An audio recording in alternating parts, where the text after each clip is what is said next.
Bueno, vamos al capítulo 14, Génesis capítulo 14.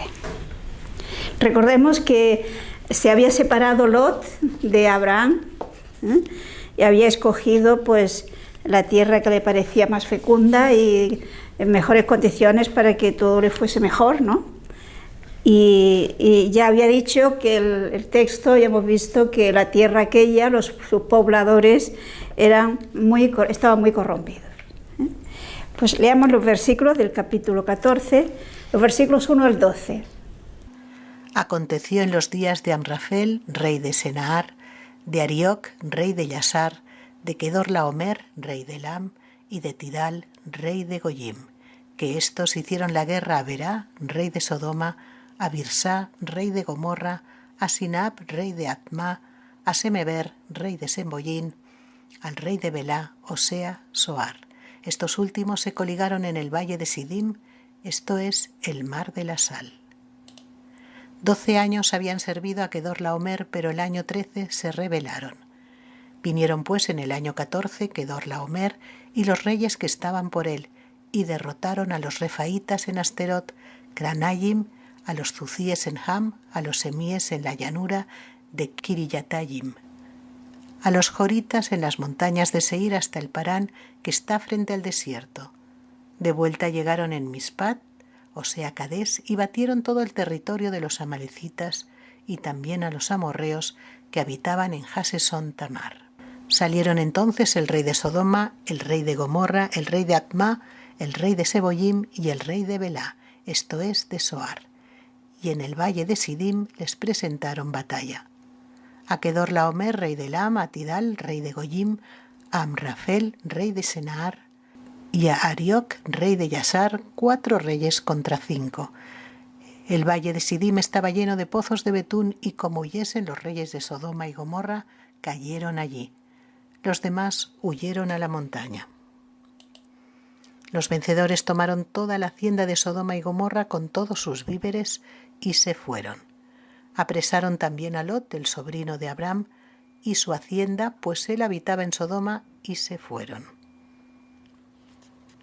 Bueno, pues aquí tenemos a todo un grupo de reyes que se coaligan para ir contra otro grupo de reyes, ¿no? Entre ellos están el rey de Sodoma y de Gomorra.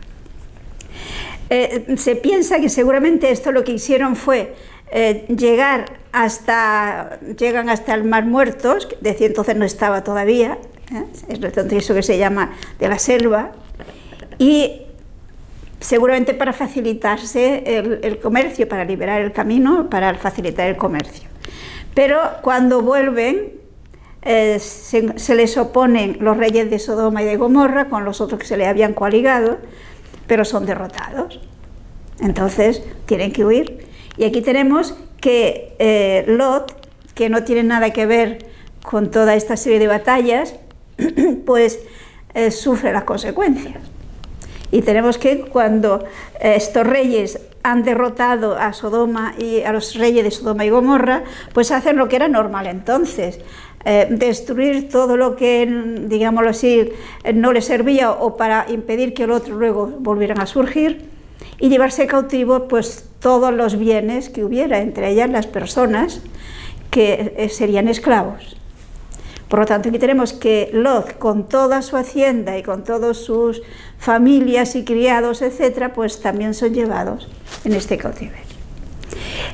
Fijémonos que con datos extrabíblicos, porque recuerden que ya estamos en historia, hay escritos que no están en la Biblia, que son extrabíblicos, y teniendo en cuenta estos escritos nos puede ayudar a situar en qué momento tuvo lugar esto, aproximadamente. Entonces la distancia puede ser de unos cuantos siglos. Se supone que sería entre el siglo XIX y el siglo XVII antes de Cristo. Y entonces fijémonos que, de hecho, Dios muchas veces nos habla a través de los acontecimientos. Podríamos decir que esto era un aviso también para Lot. Él ha buscado egoístamente lo mejor y se ve aquí pues arrastrado y llevado cautivo y podía pensar que su futuro ya no era muy halagüeño, que digamos, porque iba como esclavo, como es lógico. Pero interviene la providencia. Fijemos que en la Biblia nos encontramos una y otra vez cómo influimos unos en otros y que un santo beneficia también a la familia. Es decir, dentro del cuerpo místico, ante Dios, digamos, cuando una persona, en el caso de este es Abraham, esto lo vamos a ver más adelante, el hecho de que Abraham sea un amigo de Dios, un amigo íntimo de Dios, sirve para beneficiar a Lot, que es su sobrino. Y en este caso lo comenzamos a ver. Podemos seguir leyendo desde los versículos, hoy hemos leído hasta el 12, pues del 13 al 17. Un evadido vino a avisar a Abraham, el hebreo, que habita junto a la encina de Mambré, el amorreo, el hermano de Escol y de Aner, aliados a su vez de Abraham. Al oír Abraham que su hermano había sido hecho cautivo, movilizó la tropa de gente nacida en su casa, en número de 318, y persiguió a ellos hasta Dan. Y cayendo él y sus siervos sobre ellos por la noche, los derrotó, y los persiguió hasta Jobá, que está al norte de Damasco. Recuperó toda la hacienda y también a su hermano Lot con su hacienda, así como a las mujeres y a la gente. A su regreso, después de batir a Kedorlaomer y a los reyes que con él estaban, le salió al encuentro el rey de Sodoma en el valle de Sabá, o sea, el valle del rey. O sea, aquí nos damos cuenta que entre los que consiguen huir en esta derrota que ha habido, pues hay uno que llega hasta Abraham y le informa de lo que ha pasado. Y entonces nos fijamos que Abraham de alguna manera se siente responsable de rescatar, de ir en ayuda de su sobrino. Y nos encontramos con que él, aliado con otros reyes y con toda su gente, pues van al encuentro de estos reyes que podemos imaginarnos, los que han salido victoriosos, pues ya no piensan en que tengan más enemigos y podríamos decir que seguramente lo estarían celebrando. Y no esperaban ser atacados, evidentemente. Entonces, Abraham, con los que se le han unido, van al encuentro, los encuentran, por lo tanto, distraídos, caen sobre ellos y los derrotan. Con lo cual, recobra todo el botín que estos reyes llevaban. En aquel tiempo sabíamos que había quienes vivían precisamente del botín que sacaban cuando hacían aquellas batallas, ¿no? Pues aquel gran botín que aquellos reyes se habían conseguido después de sus victorias, Abraham la recobra y por consiguiente vuelve con todo aquel botín y por supuesto con Lot, su mujer y su hacienda, o sea, todos los animales, todo el ganado que Lot tenía. Y nos dice que cuando vuelve, los reyes de Sodoma y Gomorra le salen al encuentro. Fijemos que en teoría, de hecho, según la norma de entonces, todo ese botín era de Abraham y de los reyes que con él habían ido. Pero aquí vemos el contraste entre Abraham y Lot. Vamos a seguir leyendo, desde el versículo 18 al 20. Entonces Melquisedec, rey de Salem, presentó pan y vino, pues era sacerdote del Dios Altísimo, y le bendijo diciendo: Bendito sea Abraham del Dios Altísimo, creador de cielos y tierra, y bendito sea Dios Altísimo, que entregó a tus enemigos en tus manos, y dióle a Abraham el diezmo de todo. O sea, nos encontramos este episodio que es la única vez que en la Biblia, en el Antiguo Testamento, se habla de Melquisedec. Recordarán que luego en la carta a los Hebreos, el autor de la carta a los Hebreos nos habla de que este Melquisedec es tipo y figura de Cristo. Y aquí se nos dice de este Melquisedec que sale al encuentro de Abraham cuando éste vuelve victorioso, que era rey y sacerdote de Salem, es decir, de Jerusalén. es rey, Salem significa paz, y el Melquisedec significa justicia. Entonces aparece como tipo y figura de Jesucristo, rey de justicia y rey de paz. Y nos encontramos con que Abraham da a Melquisedec el 10% de todo este botín que trae. Y en la carta de los Hebreos hace ver cómo que de esta manera Melquisedec aparece como un sacerdocio superior al de los levitas. ¿Por qué? Pues porque el sacerdocio levítico es un sacerdocio que surge en la descendencia de Abraham, ¿no? O sea, Abraham será padre de Isaac, Isaac será padre de Esaú y Jacob, y de Jacob salen las 12 tribus, una de ellas Leví, y los levitas, los sacerdotes, son descendientes de esa tribu. Por lo tanto, de alguna manera, el sacerdocio levítico estaba contenido en Abraham. Por lo tanto, desde el momento que Abraham da el diezmo a Melquisedec, es de alguna manera el sacerdocio levítico el que da el diezmo a Melquisedec. O sea, teniendo en cuenta esa mentalidad propia de este ambiente en el cual se escribe, ¿no? Y igualmente, como que aquí de Melquisedec, si nos fijamos en contra de lo que ocurre cuando se nos nombra cualquier otro personaje, en la Biblia cuando se habla de un personaje enseguida se nos dice que era hijo de fulanito, hijo de menganito, etc. Es decir, se nos habla de la genealogía. De Melquisedec no se dice nada, ni de sus antepasados, ni de sus descendientes. Entonces, en la carta de los Hebreos, esto hace que le presenten también como tipo y figura de Jesús, que es rey, sacerdote eterno. Es decir, es un sacerdocio que perdura por una eternidad. ¿Por qué? Pues porque ha resucitado. Y sigue siendo nuestro gran sacerdote, nuestro sumo y eterno sacerdote. En donde entonces los sacerdotes, los ministros de Cristo, los sacerdotes que nosotros conocemos, no son en sentido absoluto sacerdotes, sino ministros del sacerdote con mayúscula, que es Jesús, y sigue siendo Jesús. Fijémonos que cuando el sacerdote celebra la Eucaristía, actúa en nombre de Jesús. Las palabras de la consagración, y el sacerdote dice, esto es mi cuerpo, no dice, Jesús dijo que este era su cuerpo. Entonces estaría hablando él, sino que dice, esto es mi cuerpo. Luego, ¿quién está hablando por boca de este sacerdote? Jesús. Entonces, Jesús, sacerdote eterno según el orden de Melquisedec, en este sentido. En la carta de los Hebreos yo les invito a que lo lean porque desarrolla muy ampliamente este concepto de Jesús sumo y eterno sacerdote según el rito de Melquisedec. Continuemos, los versículos 21 al 24.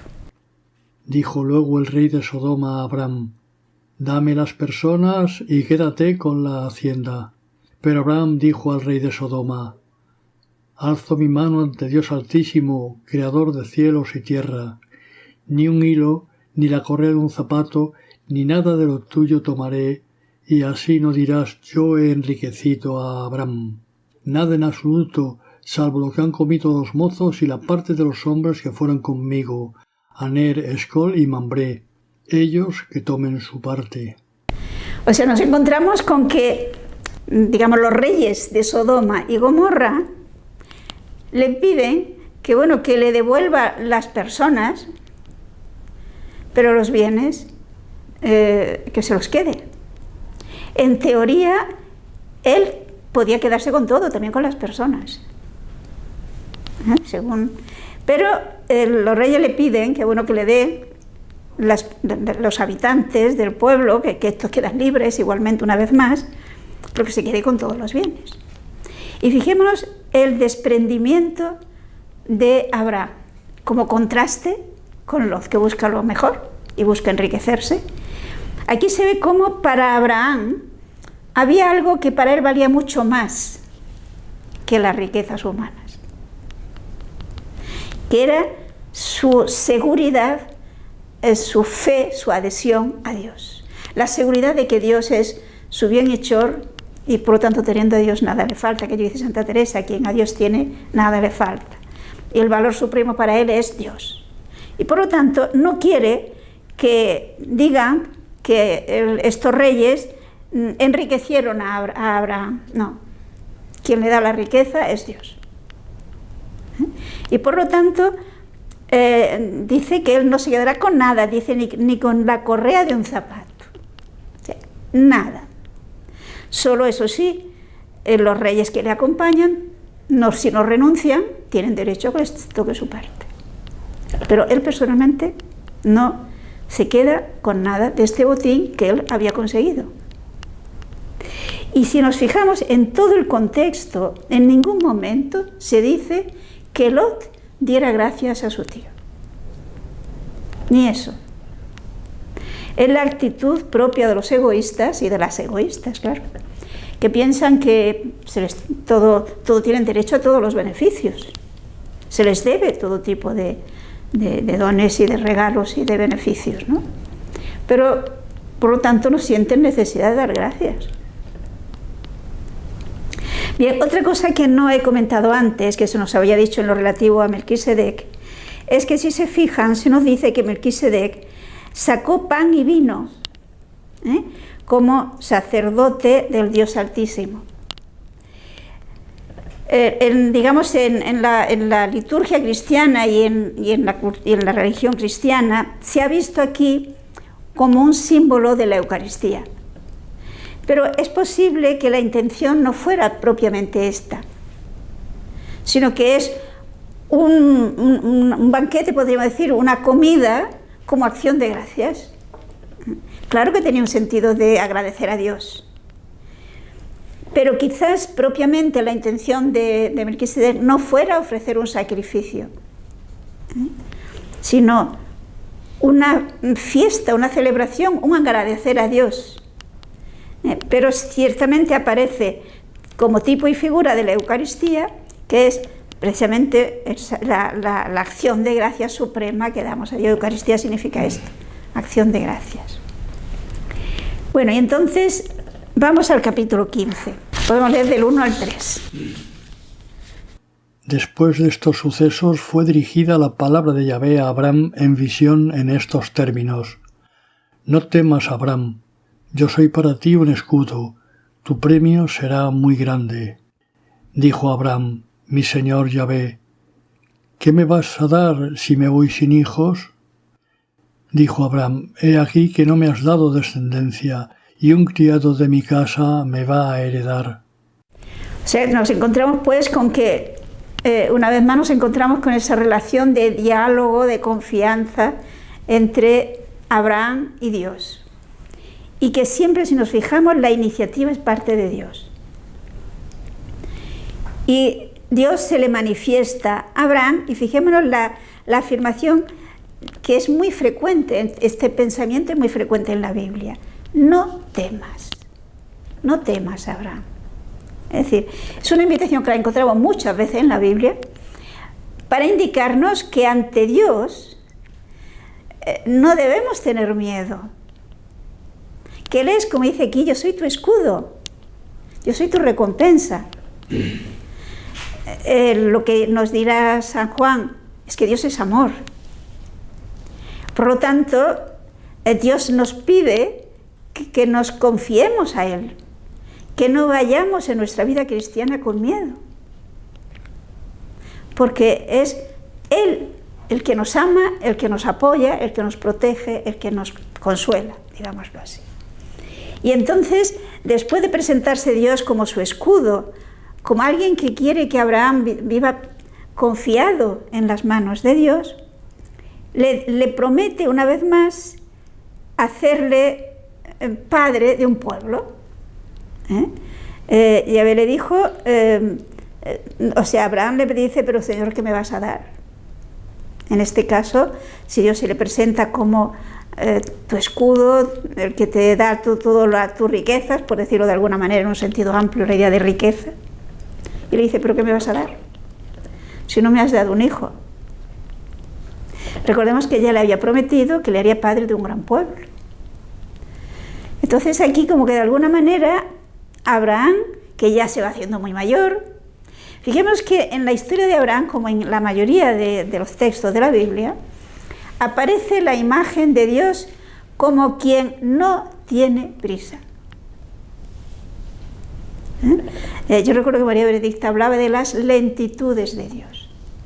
Y eso a veces tiende a nosotros a impacientarnos, porque parece que Dios tendría que intervenir ya y solucionar tal problema o realizar tal cosa que ha prometido. Y por lo tanto, esto lo vemos igualmente en Abraham.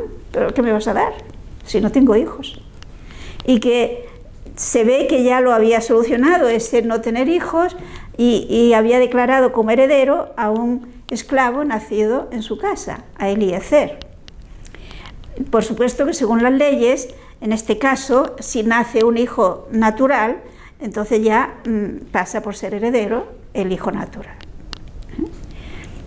Y por eso le dice, pero ¿qué le promete entonces Dios? En esta circunstancia, no será ese tu heredero, sino uno salido de tus entrañas, es decir, un hijo tuyo. Ese será tu heredero. Y sacándole fuera, nos dice, como veremos ahora, una gran promesa. Vamos a continuar, del versículos 4 al 6.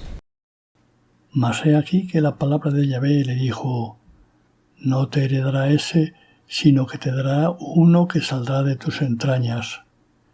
Y sacándole afuera le dijo: mira al cielo y cuenta las estrellas si puedes contarlas.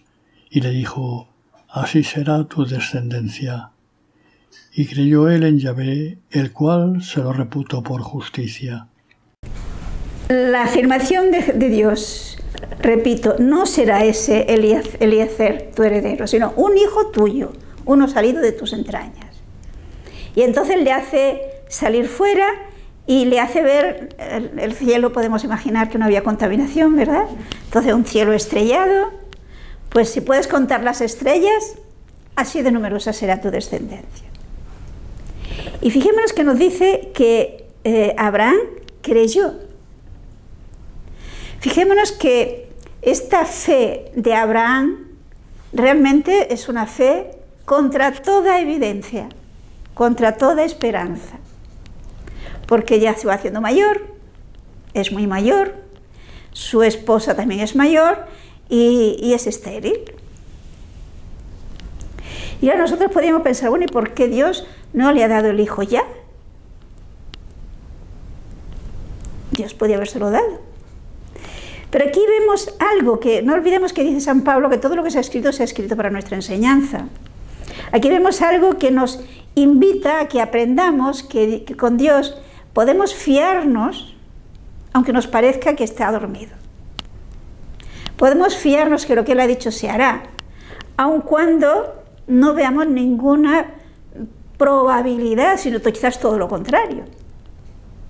Por eso se valora tanto esta fe de Abraham.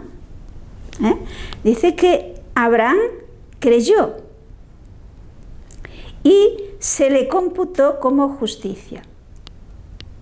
Es decir, fue un acto de fe que supone una confianza absoluta en Dios, y esto le sirvió para crecer en gracia, para crecer en santidad. San Pablo en la carta a los Romanos coge este hecho para hacer ver que lo que nos salva es precisamente esa fe de Abraham, porque Abraham no había hecho nada.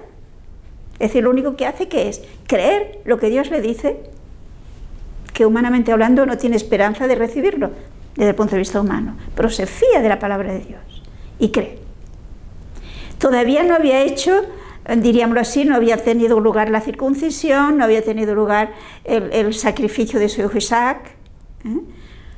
¿Por qué? Pues porque si esta promesa, si este acto que dice que le sirve de justificación, o sea, de crecimiento en santidad, lo hubiera hecho Abraham después de la circuncisión y después del sacrificio de su hijo, pues se podría pensar que, claro, dadas sus buenas obras, creció. Pero San Pablo en la carta a los Romanos hace ver que no, que todavía no había habido ninguna de esas obras, sino que fue ese acto de fe, de confianza absoluta en Dios. Lo que pasa es que después lo desarrollará más ampliamente, y sobre todo Santiago. La fe es lo que nos salva, ciertamente, pero esa fe lleva como consecuencia que hacemos actos de coherencia con esa fe, que es lo que luego hará Abraham. Y esos actos de coherencia con esa fe son la prueba de que efectivamente hizo un acto de fe. No sé, ustedes saben que había aquella discusión de que si lo que nos salva es la fe o lo que nos salva son las obras. Entonces San Pablo nos hace ver que lo que nos salva es la fe, es la confianza absoluta y la adhesión plena a Dios fiándonos de Él, nuestra confianza a Cristo. Pero que si hay ese acto de fe, en nuestra vida se tiene que notar con obras. Entonces esas obras son la prueba de que efectivamente tengo fe. Porque si yo digo que tengo fe pero no tengo obras, dirá Santiago, esa fe es muerta, no sirve, no es auténtica. Las obras son la prueba de que tengo fe. Pero lo que me salva es la fe, que es lo que me capacita para hacer las obras. No sé si lo vemos claro. O sea, es una cosa que va unida, no se pueden separar. Obras sin fe son obras muertas. Son obras de poca calidad. Son obras movidas por razones sentimentales o egoístas o lo que sea. Mientras que las obras que son fruto de la fe son las auténticas obras que son prueba de que yo tengo fe. Bueno, pues Abraham cree a Dios en estas circunstancias que no hay, repito, ninguna prueba mínima de que se pueda realizar.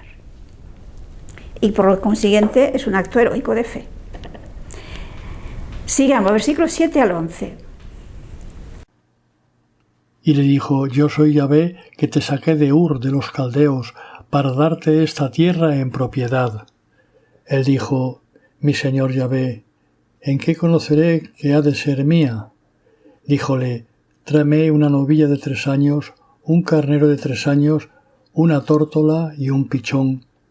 Tomó él todas estas cosas y partiéndolas por medio puso cada mitad frente a la otra. Los pájaros no los partió.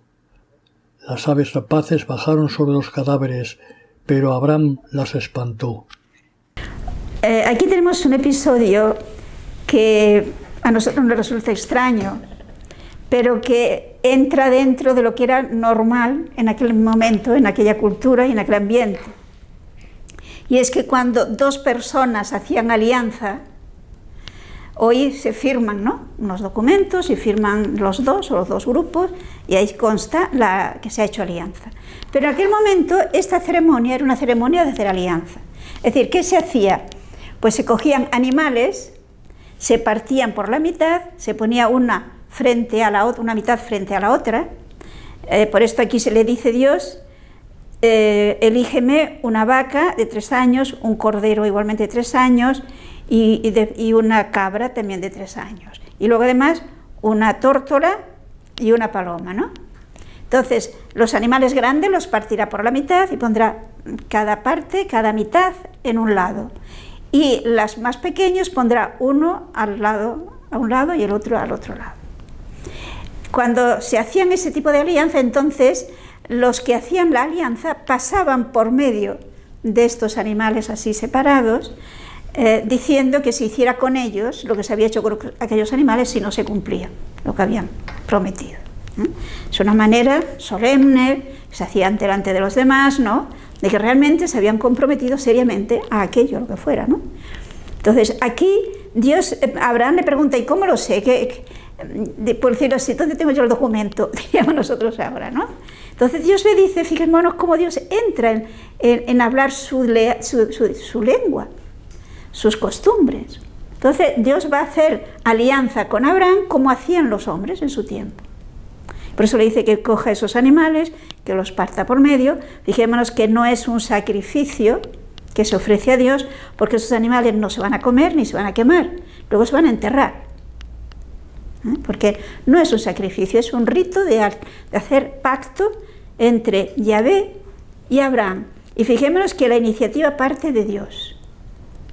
Es Dios el que quiere hacer alianza con Abraham. Entonces Abraham obedece, separa estos animales y espera. Dios ha de pasar por medio, podríamos decir, ¿no? Y por lo tanto ahuyenta a los animales para que no se coman a los pájaros, ¿no? Que vienen, a las aves que vienen a comer de aquella carroña, podríamos decir, ¿no? Sigamos desde el versículo 12 hasta el 21. Y sucedió que estando ya el sol para ponerse, cayó sobre Abraham un sopor y de pronto le invadió un gran sobresalto. Yahvé dijo a Abraham: has de saber que tus descendientes serán forasteros en tierra extraña. Los esclavizarán y oprimirán durante 400 años.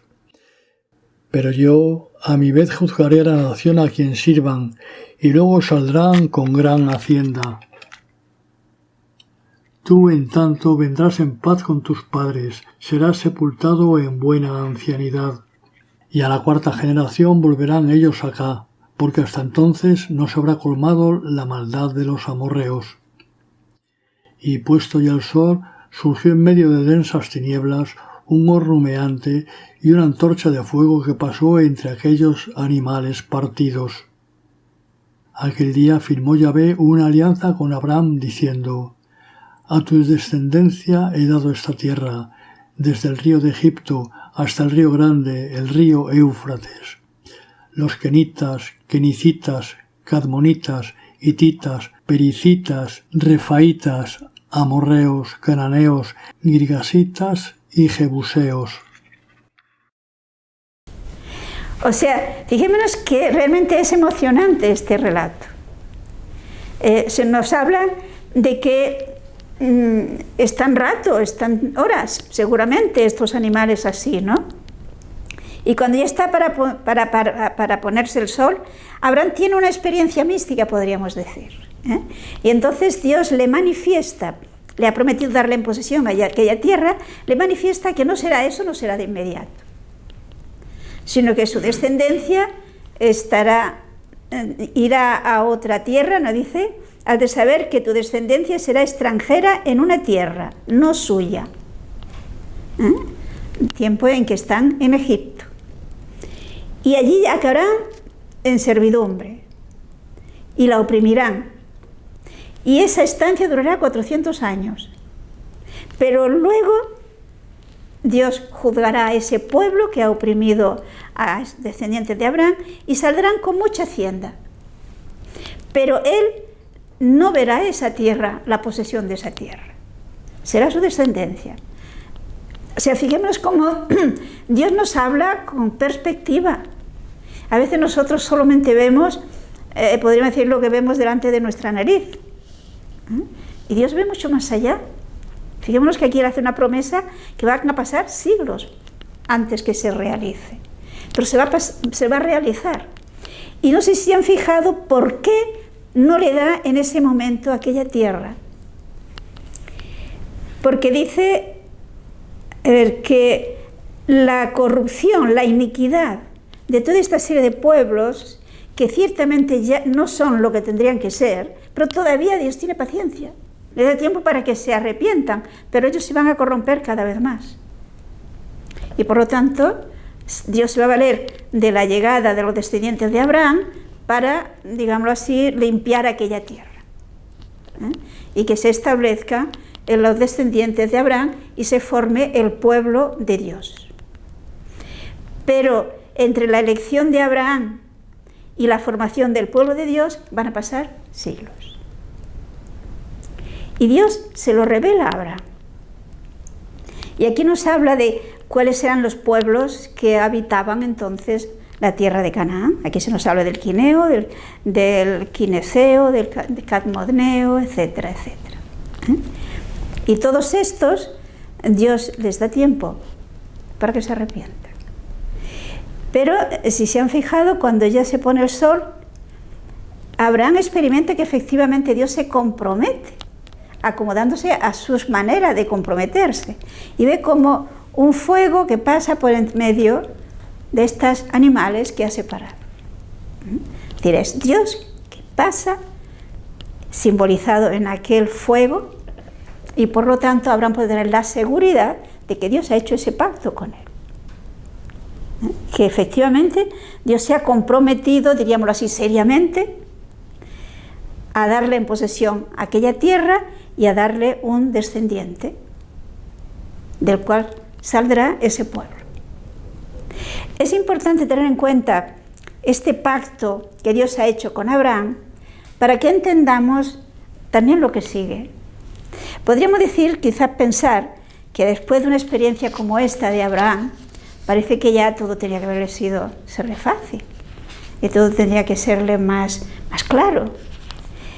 Pero tengamos en cuenta que nosotros somos frágiles. ¿Se acuerdan de la parábola de las 10 vírgenes? Llega un momento en que se duermen. Unas están preparadas y las otras no. Pues esto es normal en la vida, viene la rutina y entonces, digamos, no está siempre a flor de piel esa experiencia y esa alegría y esa conciencia de ese compromiso de Dios con él y de él con Dios. Y por esto se explica, por ejemplo, lo que ahora nos viene a decir en este capítulo, en el capítulo 16. Leamos los versículos del 1 al 3. Sarai, mujer de Abraham, no le daba hijos, pero tenía una esclava egipcia que se llamaba Agar. Y dijo Sarai a Abraham: Mira, Yahvé me ha hecho estéril. Llégate, pues, te ruego, a mi esclava. Quizá podré tener hijos de ella. Y escuchó Abraham la voz de Sarai. Así, al cabo de 10 años de habitar Abraham en Canaán, tomó Sarai, la mujer de Abraham, a su esclava Agar, la egipcia, y diósela por mujer a su marido Abraham. Fijémonos aquí la reacción de Sara. Intentemos situarnos en aquel momento histórico, porque si no, este hecho nos desconcierta. Y por una parte tenemos con que Dios le ha prometido a Abraham darle un hijo natural, que él lo ha creído, pero pasan los años, y no se ve que pueda ser, y cada vez más difícil que sea, porque ella cada vez es más mayor y Abraham también es cada vez más mayor. Y entonces a Sara se le ocurre esta idea peregrina, que en aquel momento no era ningún disparate. Digamos que legalmente era legal. ¿Por qué? Pues porque los esclavos y las esclavas se consideraban propiedad. Y en este caso, fijémonos que Agar es una esclava personal de Sara. No es una esclava del matrimonio, diríamoslo así. Seguramente fue uno de los regalos que el faraón le dio a Sara, porque se trata de una egipcia.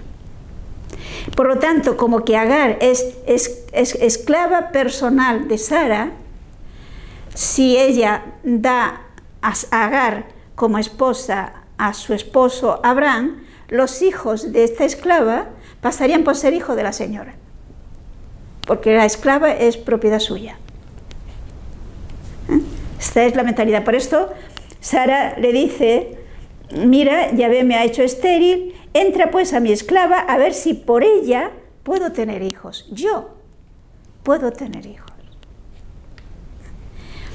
Pero fijemos que en este caso ni Sara ni Abraham consultan a Dios para saber si es ese el camino por donde Dios quiere darle el hijo. No, les parece razonable y por lo tanto no lo piensan dos veces. Y por lo mismo, pues Agar pasa a ser, digamos así, esposa de Abraham, pero de hecho es Sara, la esposa. Podemos leer versículos del 4 al 6. Llegóse pues él a Agar, la cual concibió, pero luego al verse ella encinta, miraba a su señora con desprecio.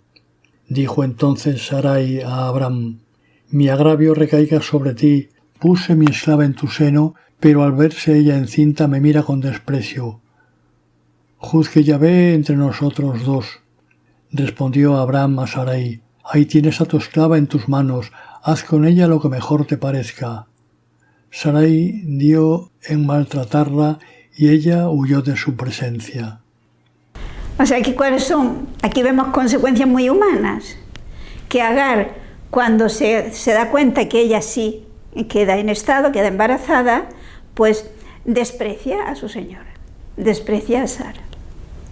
Y claro, Sara se siente humillada y por lo tanto discute con Abraham. Es decir, fijémonos cómo el primer efecto es que se pierde la paz. La paz que existía entre Sara y Abraham y de la misma Agar se pierde.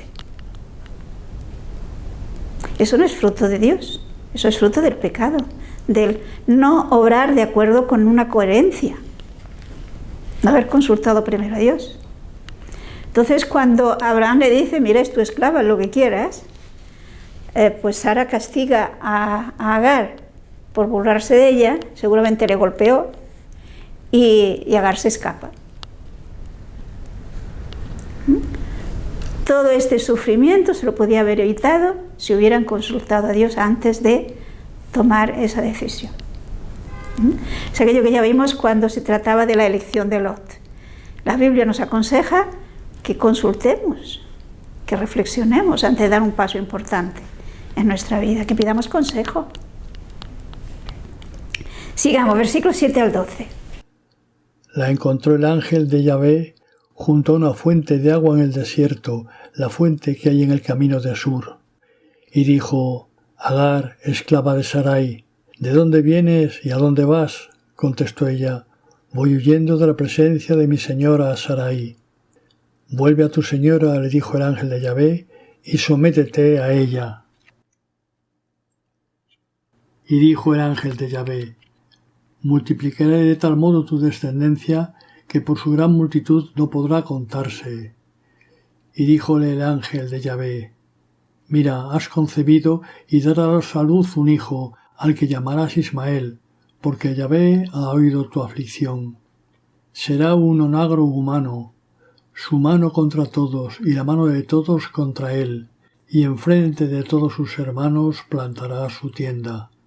O sea, observemos que algo que a nosotros quizás no nos suena muy bien o no nos parece muy bien, que Dios no actúa violentando las normas de cada época. Dios sale al encuentro de Agar, que podemos imaginarnos iba pues perdida. Imaginémonos una persona joven, que además una mujer que está embarazada y en esta situación. Y Dios le sale al paso. Fijémonos cómo le hace reflexionar y que se dé cuenta por qué está en esa situación. Esto es algo que lo vamos a encontrar siempre. Es decir, Dios no es aquel que da normas y tú las tienes que hacer porque lo digo yo. No. Nos trata como personas libres. Y como personas que tenemos una inteligencia que nos ha dado Él. Y por consiguiente, le hace que piense, ¿por qué? ¿Por qué estás así? ¿Qué te pasa? Entonces ella puede reflexionar. ¿Por qué ha estado así? ¿Qué ha hecho para que esta sea la situación? Y entonces Dios, a través de este ángel, le dice que vuelva a su señora, que se humilla ante ella, digamos que le pida disculpas y que siga siendo la que lo tiene que ser. Pero Dios estará con ella, porque estará también con el hijo. ¿Por qué? Porque es hijo de Abraham. Y por lo tanto le nacerá un niño, que le pondrá el nombre de Ismael, y que además será, digámoslo así, un hombre fuerte, un hombre que habitará frente a sus hermanos, o sea, que podrá hacer frente a los que se le opongan. Es decir, le promete, por lo tanto, que tendrá un hijo que será una persona importante. Entonces, terminados el capítulo, efectivamente, Agar vuelve. versículos 13 al 16. Dio Akbar a Yahvé, que le había hablado, el nombre de Tú eres el Roy, pues dijo, si será que he llegado a ver aquí las espaldas de aquel que me ve. Por eso se llamó aquel pozo, Pozo de la Jai Roy. Está entre Cades y Bered. Agar dio a luz un hijo a Abraham, y Abraham llamó al hijo que Agar le había dado Ismael. Tenía Abraham 86 años cuando Agar le dio su hijo Ismael. Fijémonos aquí cómo Agar tiene experiencia de Dios. Y es importante esto, porque cuando hay, es decir, Dios no abandona. Y de un modo especial, si nos fijamos en la Biblia, aparece Dios protegiendo al débil, protegiendo al que sufre. Y en este caso, Agar está sufriendo. Por lo tanto, le aparece, la anima, le da esperanza de futuro, a la vez que le pide que se humille. Pero esa experiencia de Agar le lleva, es decir, le ha impactado de tal manera que incluso da nombre especial a aquel lugar. Dice que allí ella ha visto a Dios. Lógicamente no ha visto a Dios, la divinidad no la ha podido ver, pero sí ha tenido una experiencia de Dios a través de este mensajero que Dios le había enviado. Y por esto le da ese nombre a este pozo donde ella tuvo esa experiencia de Dios. Es muy importante este detalle, porque fijémonos que cuando Dios quiere que se tenga una experiencia de Él, es precisamente para afianzar la fidelidad. No es simplemente para que en este momento esté contenta y mira qué bien, que Dios me ha manifestado de alguna forma, sino que aquello de servirle para afianzar su fidelidad a Dios. Y es lo que Dios también espera de Agar. De hecho, como veremos, no parece que impactara mucho, es decir, a largo plazo. De hecho, vemos que Agar efectivamente vuelve a casa, que se humilla, por lo tanto, nace el hijo Ismael, y nos da el detalle de la edad que tenía Abraham. No tenemos por qué tomarla al pie de la letra, pero quiere decir que ya era muy mayor. Y podemos imaginarnos pues que Abraham pues pensó, ya se ha empezado a cumplir la promesa de Dios. Es mayor y ha nacido un hijo suyo. Dios le había dicho que un hijo salido de sus entrañas sería su heredero. Pues ya lo tiene. Sin embargo, no será el heredero. Y este gesto, este acto de falta de reflexión y de falta de fe que ha tenido Abraham y Sara, pues traerá consecuencias tremendas durante muchos siglos. Y yo diría, hoy todavía continúa. Es decir, es importante que reflexionemos antes de tomar una decisión importante en nuestra vida. Y que vivamos de fe. Porque fijémonos que a veces hacemos separación entre nuestra vida de fe, que se manifiesta en nuestra vida de piedad, de ir a misa, de hacer oración, de todo lo que se refiere a nuestros actos de relación con Dios directamente, de religión. Y luego el resto de nuestra vida. Pero entonces esa no es una vida de fe. Porque en nuestra vida entonces podemos tomar actitudes y decisiones que no estén en consonancia y de acuerdo con nuestra fe. Y por lo tanto no puede haber armonía en nuestra vida. No hay una auténtica fe. ¿Y las consecuencias cuáles son? Pues una enemistad para toda la vida entre este Ismael y el hijo de la promesa. Y las consecuencias que ha dicho que llegan hasta más... Claro, porque los descendientes de Ismael son los árabes. Los descendientes de Isaac son los judíos. Y hasta hoy no se entiende. hasta hoy no se acepta.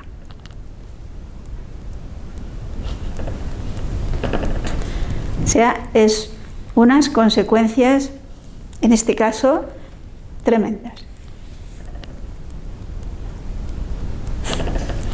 No sé si lo vemos claro. Vamos a terminar, si os parece, ¿no? Y continuamos entonces ya en el capítulo siguiente, que ya tendremos cuando Dios promete el Hijo de la promesa.